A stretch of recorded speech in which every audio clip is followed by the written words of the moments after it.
বিএনপির ভারপ্রাপ্ত চেয়ারম্যান তারেক রহমানের বিরুদ্ধে ষড়যন্ত্র এবং তাকে উদ্দেশ্য করে নেতিবাচক মন্তব্যের প্রতিবাদে বিএনপি ঢাকা মহানগর উত্তর এবং দক্ষিণের একটি বিক্ষোভ মিছিল শুরু হয়েছে। আপনারা দেখছেন বিএনপির প্রধান কার্যালয় নয়াপল্টনের সামনে কিছুক্ষণ আগে একটি সংক্ষিপ্ত সমাবেশ হয়েছে এবং এরপরেই তাদের যে মূল বিক্ষোভ মিছিল সেটি শুরু করেছে। অংশ নিয়েছে ঢাকা মহানগর উত্তর এবং দক্ষিণ বিএনপি এবং অঙ্গ সংগঠনগুলোর নেতাকর্মী। আপনারা দেখছেন ঠিক একেবারেই সামনের সারিতে কিন্তু বিএনপির জাতীয় পর্যায়ে নেতৃবৃন্দ উপস্থিত আছেন এবং মিছিলের শুরুতেই বিএনপির মহাসচিব মির্জা ফখরুল ইসলাম আলমগীর তিনি অংশ নিয়েছিলেন।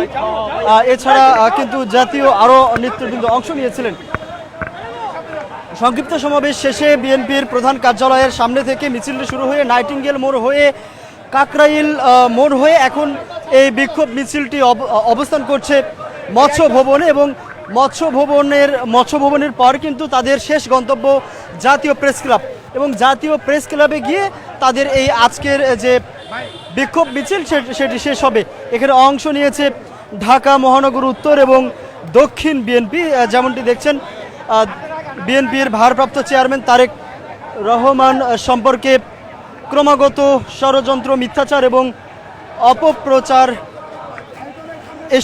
এসবের বিরুদ্ধেই মূলত এই আজকের এই বিক্ষোভ মিছিলটি করছে ঢাকা মহানগর উত্তর এবং দক্ষিণ বিএনপি। আপনাদের জানিয়ে রাখতে চাই, বিশেষ করে এই বিক্ষোভ মিছিলটির আগে আপনারা জানেন যে সম্প্রতি ঢাকার মিডফোর্ডে